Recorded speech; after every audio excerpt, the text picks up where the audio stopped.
Welcome to the Coco and Confident podcast, where the most beautiful thing you can wear is confidence.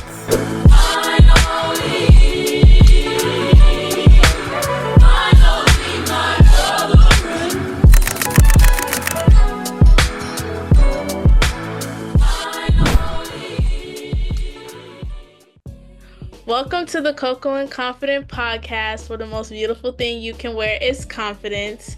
I'm your host, Marlene, and we are on episode 4. I can't believe we're already 4 episodes into the podcast. I'm super excited. Today's episode is music and money. And before we get into that, as I always say, we are in our first season and we are exploring high-level conversations around a variety of topics that matters to us teens. As always, this podcast is empowered by Project Diva International, and Project Diva International is a personal and professional development organization for both girls in high school and middle school. I am one of the high school students, a teen executive, and then we have the middle school girls that are the girls on the go. The purpose of this podcast is to encourage our melanated girls to think critically about how they're showing up in today's world, and for the parents and community to have insights on what us teens think about the world around us. Before we hop into today's episode, I want to introduce Miss Mary Harris, as we know as our goddess mom. Welcome. We are so excited to have you on today's episode. We know you're all about music and your money, and we want to get to know you a little bit. So, Confidence Crew, we're just going to take some time to get to know our lovely Miss Harris. Would you like to introduce who you are, what inspired you on your journey leading into music, and your mission and impact? Yes. First of all, thank you for having me. I'm thrilled to be here and thrilled to be affiliated with Project Diva International and thrilled to be y'all's goddess mom, and just thrilled that so much love. There's so much love that gets circulated. And I love it. Just like our money, we circulate love and joy and so much. Yes. So I am an award-winning singer-songwriter. I am an actress on stage and screen. I am a mother and a nana. I got 3 beautiful grandchildren, the teenagers, and they're the yummiest people I know, so I call them my grand yummies. Yep. I love that. And then also added something new to my list of things. I'm a director. I'm directing a play for the first time. I've been an actress for decades. I'm directing a play, and that's my directorial debut will be this month, the 18th of this month. So just life is just exciting. I'm a lover of life. That's the thing I want people to always remember about me too. I'm a lover of life. I believe we have so many opportunities to be ourselves, to express ourselves, and to interact with others and empower others. So that's part of my thing. You said my mission. That's I think that's the word you used. Mission, impact. Yeah.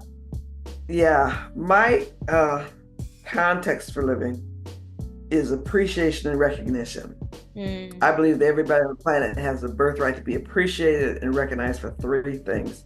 Number 1, for who they are. Number 2, for their accomplishments. And number 3, for their hopes and dreams for the future. Yeah. It's pretty simple, isn't it? You know? And being appreciated and recognized, it makes such a difference, and it gives a person a whole world, really. And you give yourself a whole world when you have those things for yourself as well. So a big thing of what I do is empower people, and by modeling it myself and empowering myself. Yes. Let me tell you, Confidence Crew, I get to experience Goddess Mom or Miss Harris in person, and she's just full of love. She speaks life into you. She speaks life into herself, and she's really just a whole bundle of joy. So I just want y'all to know that you're going to enjoy today's episode and really get to experience Miss Harris today. But back to the episode. You talked about your your journey leading into music and everything, when did you know that music was your life? That's a great question because I'm going to say music isn't my life, but creativity and art is my life Right. because I do That. several things. Oh, and one thing I didn't mention also, I'm a body worker. It's called a reflexologist. Reflexology is a science that deals with the principle that for every part and organ in your foot, there's Mm, a reflex in your body.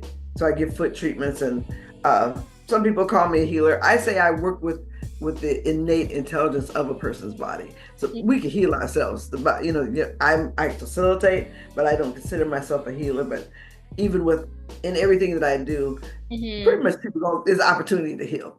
Yes. And so at some point I realized if I put under one umbrella, the things that I do, I'm clear I could be a millionaire, and I've claimed being a billionaire. And then I stopped putting any dollar amount on it because spirit is so vast. I can't put no dollar amount on it. So, and the way I began to be able to sing, the opportunities came when I was growing up in the Black Baptist Church. I'm from Moline, Illinois, which is about 180 miles southwest of Chicago. Mm, And in my church, they were very supportive of young people doing their thing. So with this, especially when holidays came around, Easter would come around, Christmas would come around, and we'd usually have a program at the church, and each of us would be given what they call a piece. Learn your piece. We learn a poem or learn something to recite. yeah. And oh, there was just support. You might get there and be nervous and forget your lines, but it wasn't like, come on now, oh, come on, take your time, baby. Mm, God bless you, baby. So I grew up with a lot of support. And that was pretty amazing. I think I did my first solo when I was 9 years old and was singing The Drummer Boy by myself, a cappella.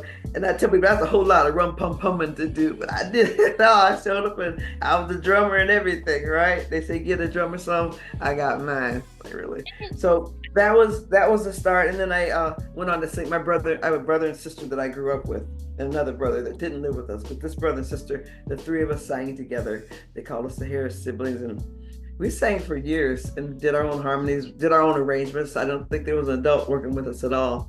So then I went on to sing in school. I sang in junior high, sang in the top high school choir, went on to go to college. I went to Northern Illinois University, which is outside of Chicago in DeKalb, Illinois. And I sang with that choir, with the NIU Black Choir, and I traveled with the NIU Black Theater. mm, So I just have had a lot of experience, and I'm going to say all that fed into all that gave me something to be able to express myself in the world and to be able to be an opening for other people to express themselves and be supported. So of course. that's the journey, I'd say. That's where I came from. Okay, okay. I didn't know all of that, Miss Harris. I love Yeah, that. Even hearing you tap into when you were younger, you and your siblings. I love the whole background. I really love that. thank you. So, with all of that and you touching on how you were growing up, what challenge Mhm. did you realize that was something that was like something you were able to get over, or overall, what was some challenges that you had faced when you were growing up as a teen?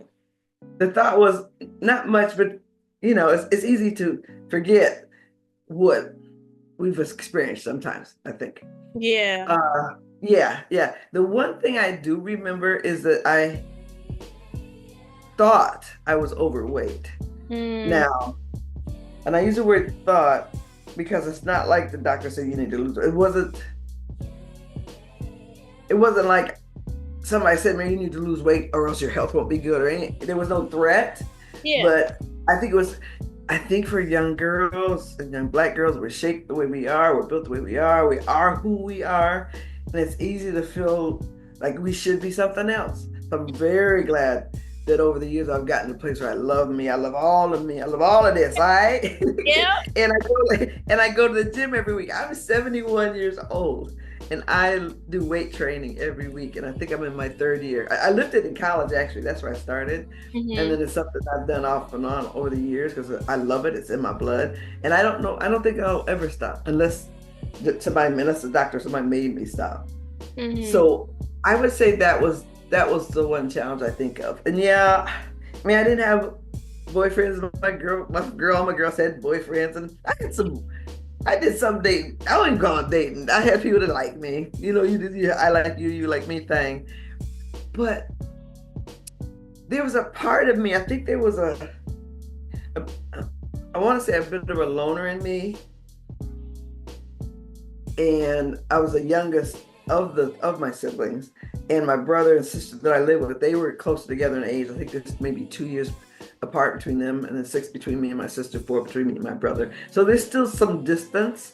So I Hmm. did spend time by myself, and thank goodness I like me. And I'd get on my bike and be riding my bike outside by myself. And I had little friends in the neighborhood. I rarely use the word little, but we were the little people in the neighborhood. And I would say yeah, the weight thing is the thing I had to deal with, and I didn't have to deal with that forever. Yeah. Uh, yeah, yeah, and just growing up. There's something about growing up. You want to be loved. You want to be included. And actually, here's the thing: I was included because so many people came to me to Mm. talk to me about what was going on with them. No joke. I could be sitting on a bus stop waiting on, and people start talking to me. And it's still that way. I could be sitting on a bus stop. I could be in the grocery store line. I could be pumping my gas. People start talking to me, Hmm. and they will spill their guts to me, and then they'll talk for a while and then look at me and go, "Why am I telling you all this? I've never told anybody this." Yeah.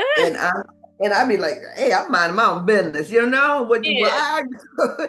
But I take it all in, and I don't let people say sometimes, "I didn't mean to dump on you." I don't let people dump on me. I don't let Yeah. people mess my day up with their stuff. At some point, I realized it was a blessing. It was a gift. To this day, I've had people tell me, "Mary, you're the only people I tell some things, or the only person I'll talk to." So I'm thankful that I can take information in Hmm. and be a listening. I think one of the greatest gifts you can give somebody is to listen to them. Of course. I'm glad I was able to do that from a young age. And I'm glad that I get to, through my music, give messages to people. I think you can sing things to people, even play instrumentally to people, sometimes things that they don't want to hear you preaching at them or talking at them.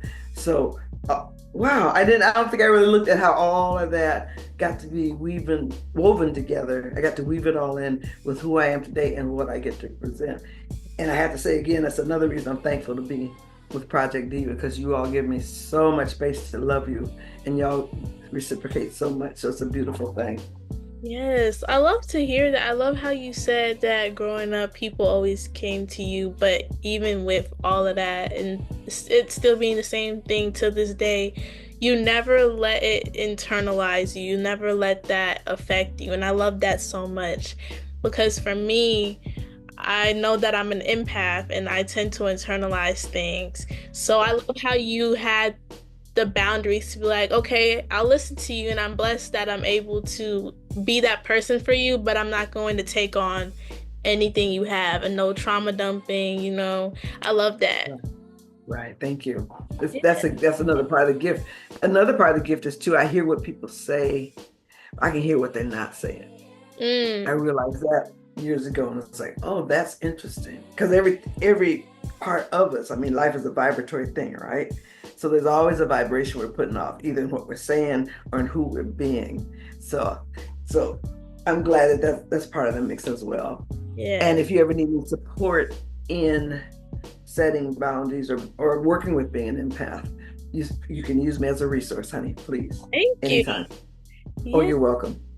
Yeah, yeah. Right. And I love how you talked about, you know, some pieces of when you were growing up and as well as your love for music. So during that time of you growing up, becoming a teen, how did music how did you see music impacting you both emotionally, um, whether it was negative or positive?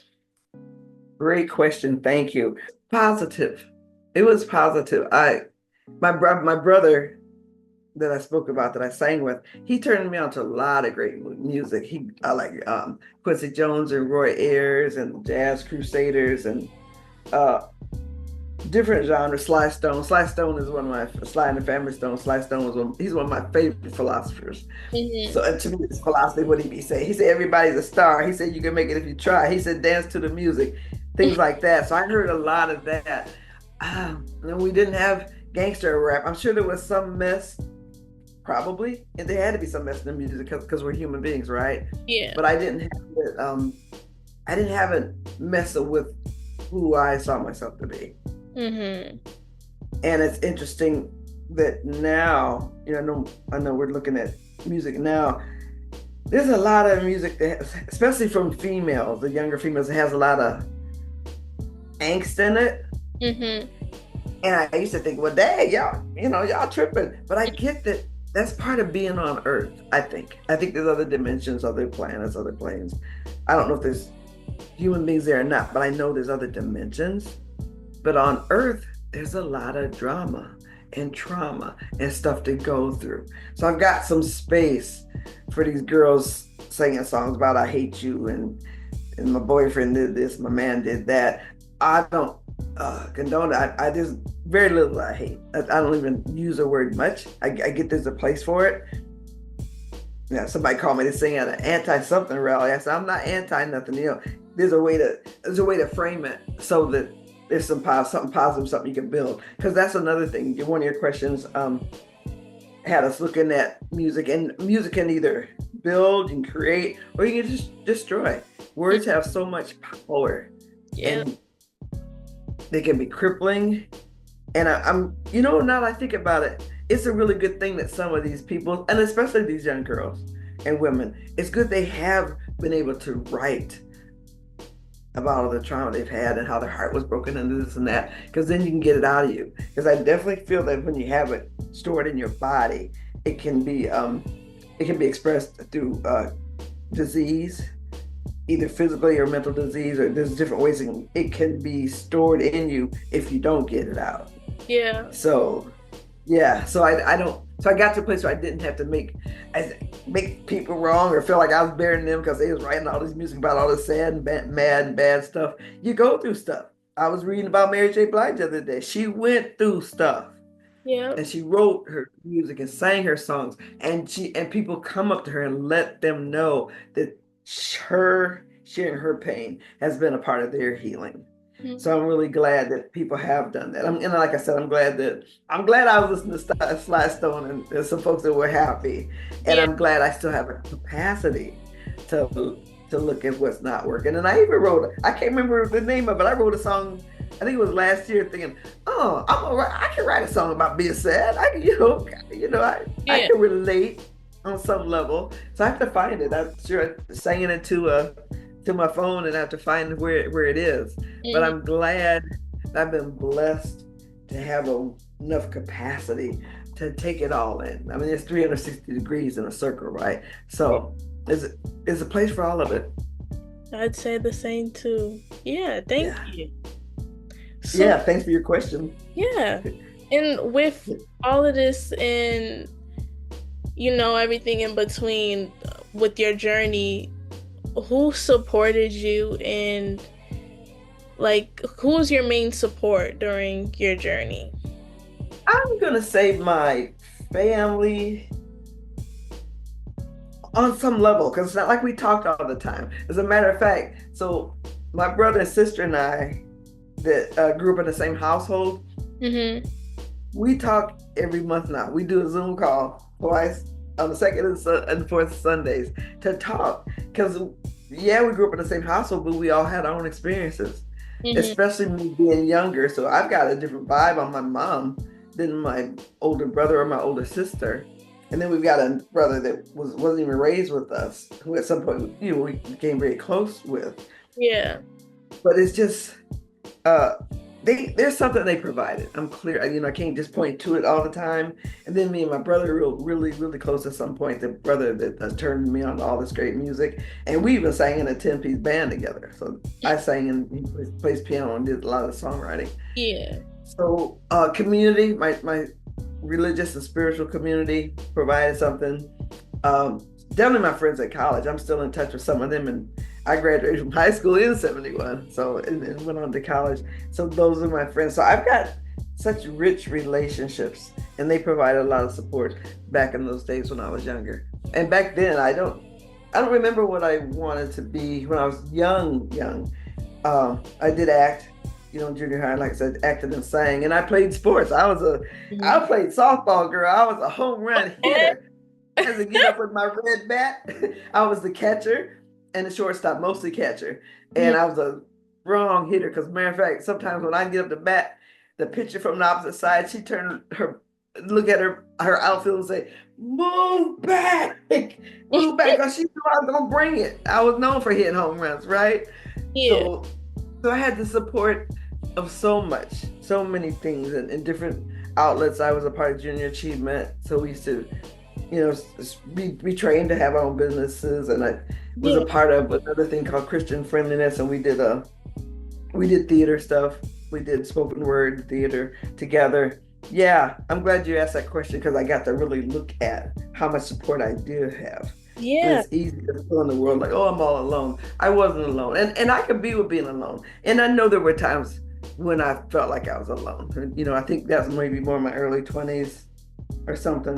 mhm, But now I know I could be alone because I'm never alone. And yeah, there's music in my heart. There's thoughts of things that people say to me. My dear friend and God star Nita Kellogg, who started Project Diva. yeah, Every now and then I hear a voice in my head, or even the voices of my clients. I have voice clients, I have acting clients, I have reflexology clients. So much from the universe. We can get support from anywhere and everywhere. The birds and the trees, something on television, something in a book. So thanks for asking about support because I did have a lot of it. yes, of course. It's always a good reminder to realize that, we have support. Sometimes we get caught up so much in the world, but we do have support around us when we take time to Yep, realize it. exactly. Mm-hmm. And you touched on, how you felt about some of the music when we were talking about the negative and positive impacts. When you reflect on how music has changed over time, how do you think it affects our melanated girls differently? Or people in general, but Hmm. specifically our melanated girls? Well, there's so much mess out there. Put it mess, put in quotes like that. And there's so much comparison out there. I guess it's always going to be that way, but I think it can mess with us if we hear music that talks about the ideal, whatever the ideal body is, whatever the ideal girl, the round away. There's a lot that points to something, and sometimes that's not who we are. Yeah. So it's easy I would say, as a young girl, young melanated girl, to think life should be a certain way. And if it ain't that way for us, if we don't watch it, if we're not grounded, if we don't know who we are, and if we're not having our actions aligned with who we say we are, it's easy to feel like we're not enough. We Mm, should be some other kind of way. And sometimes that comes from our parents or our environment, our community. If you around mess, or if there's social economically, it's easy to be feeling like, oh, I don't have what so and so has, or I wish I had what so and so had. A lot of comparison. So mhm. I think anytime the music makes us feel and makes a young girl feel like she should be in some kind of way, that's when it can be detrimental. And that's when it really makes a difference if we have a community, either our family, our friends, our church, some community center maybe, or an organization like a Project Diva. It makes a difference to have somebody providing some Mhm. ongoing, because it's a lot of years. It takes some years sometimes to get through the thoughts in our head that might be less than empowering. Yes. And with all of that, the lyrics are very powerful. People just say, "Oh yeah, I'm gonna listen to some sad music," and they're like, "Oh yeah, I just like the beat." The beat is what I like. But I noticed that people, especially in the generation of Gen Z, they say they like the beat, but they don't pay attention to what it is saying. Like, this person is talking about not wanting to be here anymore, their problems they've been through. So with all of that kind of music that's here today, why do you think that why do you think that the lyrics and words are so important when it comes to music? When you just spoke to it, there's constant messages there, and people know, a lot of songwriters and producers know that if you put a good beat on a song, people will listen to almost anything. You could be singing about your car not starting. You could be singing about the dog in the yard barking. You can write a song about anything and everything. Or you can write about being a thug, or you can write about dogging people out. If it's got a good beat, it's really easy for somebody to take it in and not be paying attention to the lyrics. Mm-hmm. Can I tell you about something I created around that? Yeah. Yeah. There's a youth leadership program I used to be a part of. It's called Tomorrow's Leaders Today, TLT. And we would go every year, go take students to the U of M College at Duluth College campus and have them come stay for 3 or 4 days. Oh, I think it was 3 days. And a lot of these young people didn't think of themselves as leaders. A lot of them, some of them came through the court system, the legal system, and were referred. But we related to them, and we related to them as leaders. So I was with them 13 consecutive years. I would always sing at the opening, sing at the closing. But I also did workshops, and one of my workshops was about empowerment, and I would have young people bring their CDs, or I think probably when I first started, it might have been cassette tapes, I don't know, but definitely bring their CDs, and I'd have them bring songs that they like, and I'd have them listen to them to see what about that song empowered them as a leader. And sometimes they didn't know, or sometimes they listen to a song and go, I didn't know that's what the song was about. So we need to be present. We need to listen to what we're listening to. Exactly. I like that line. There's a song in there. We need to listen to what we're listening to, because it impacts us, especially if we're not being present, especially if we're not thinking, especially if all we're doing is getting the beat. I have no problem with dancing and partying, because I've done a lot of it. I was born to shake my butt. I know that's part of what I do that makes me happy. But I have to make sure I know what I'm allowing in, because again, it comes to allowing in. Just like we need to make sure that we're looking at what we're eating. We need to look sure what's feeding our souls as well as our body, what's feeding us mentally, what's feeding our minds, what's feeding our actions. So all that's important, because words do have a lot of power. So I'm glad you bring that up. Yes, of course. Yeah, that was good. Confidence Crew, I really feel like y'all should take the time to look over the music that you're listening to. If you're feeling a certain kind of way, reflect, see not only what you're eating and what maybe your room reflects your mind, but also the music you're listening to on a daily basis. And with there being so many genres, like let's say trap music, what they consider ratchet music, or even instrumental music, how can we choose music that increase our dopamine in our nervous systems to help us make us feel good when we're listening to music? Great question, honey. I say it comes down to being present. There's something about being present and being conscious of what I'm listening to, and how does it affect me, and does it make my heart beat faster, or does it make my heart slow down? Neither one's better than the other, depending on what I need at the time. But it really comes down to alignment and being present, because there's some mess out there. Yeah. Yep. I heard that. I mean, I tend to find myself listening to, of course I'm 17, of course I'm listening to like maybe some R&B, but I tend to find myself listening to Marvin Gaye, maybe some, I don't know, Sam Cooke. I don't know. That's the music I like. I don't know about y'all. Yeah. That's my speed. Yeah. And it's easy so when you get to my age, or people even younger than me, it's easy for us to look at what young people are listening to and say, well, back in the day, we had lyrics that meant something. Yeah, and we had, I'm sure there's something our parents probably thought wasn't the best for us, anytime there's somebody talking about let's get on, or something sexual, it's easy to feel like it's bad. And that doesn't have to be bad. What is the person actually saying about being sexual?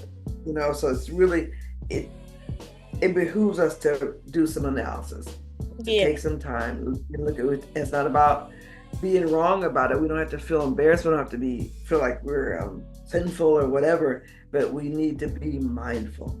We Yeah. gotta be mindful because we get to create our lives. We get to say what's gonna influence us and what's gonna Mhm. have us be the highest and the best and the most powerful that we can be. Yeah. Yep. And you mentioned parents. Speaking of parents, how do you feel that the impact on teens when their parents are hyping them up or when their own parents are listening to the music today around them? How do you think that impact lays on teens that are constantly around that music? Well, if it's music that's bad for you, it doesn't whatever age you are, it's bad for you, you know. And I know as a young person, we don't want to we don't want to make our parents wrong, but we get to choose. Young people get to choose whether they're going to listen to some mess, no matter who it's coming from, whether it's somebody older than them, younger than them, somebody related to them, somebody on the corner. Because Hmm. sometimes even just walking down the street to the corner store, somebody might drive by and be bumping some music that's talking about shooting this and in this and F that and all that. So we just have to be conscious. Yeah, And we have to empower. I think older people, we need to empower young people to know that it's okay if they see something that's off in their parents. And you have to confront them, not necessarily, you have to be appropriate, but yeah. you certainly don't have to listen to some if it doesn't empower you. Mhm. Whether it's your father, mother turning you on to your auntie or somebody, young people get to say. And I'm glad that's something again that we instill in young people in Project Diva. We believe in young people and we know that y'all are smart. Young people are very bright, y'all are intelligent, y'all have the capacity, y'all are brilliant, y'all know what's gonna work for you. Y'all get to choose. So yeah. Yeah. Yeah. I just feel like it really, I love how you said that regardless of who it is, you get Mm, to choose whoever it is, you get to choose what you intake because yes. oh, there's so much stuff out here. You really don't want to intake that and internalize Yeah. any of that. Yeah. And But then with social media, you yeah, start hearing stuff. We have access to so much information and so easy to be overstimulated with either good or bad or just mess. This we have to learn to balance it. You got to turn it off sometime, walk away sometime.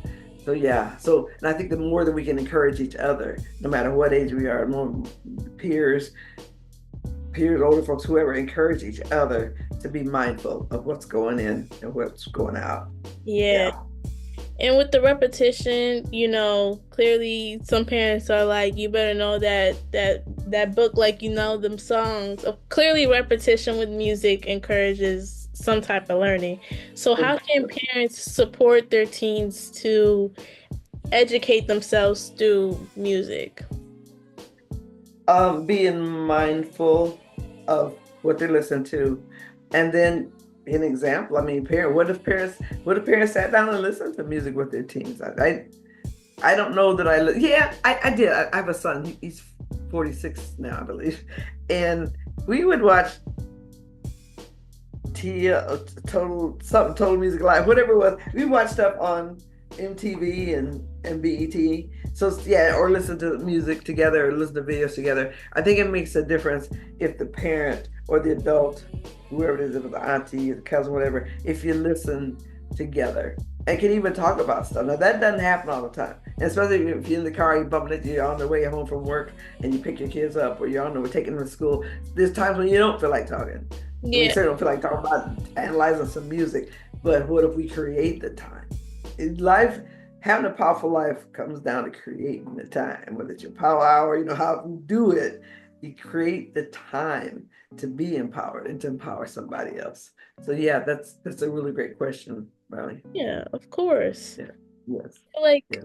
that's a confidence crew, including our parents here that are listening.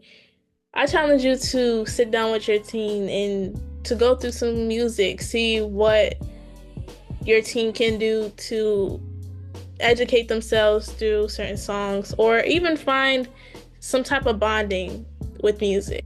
I feel like that's a good challenge for That's a parents. great challenge. Yeah.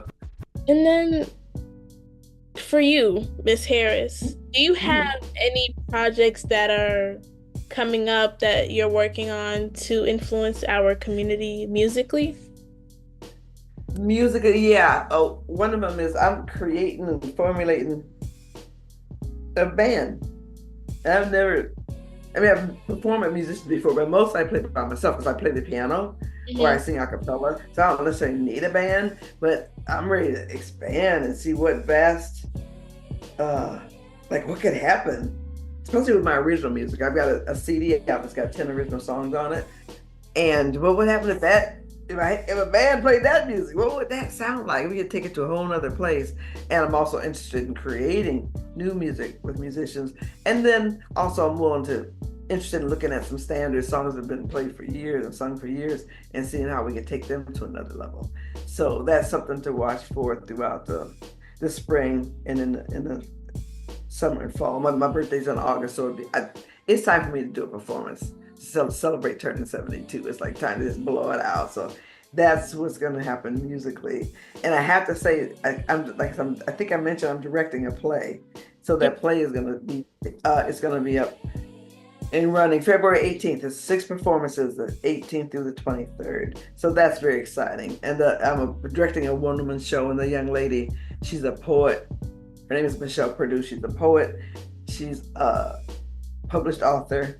She's a keynote speaker, and she has had breast cancer, and she's not surviving. She's thriving. So the name of the play is Thrive.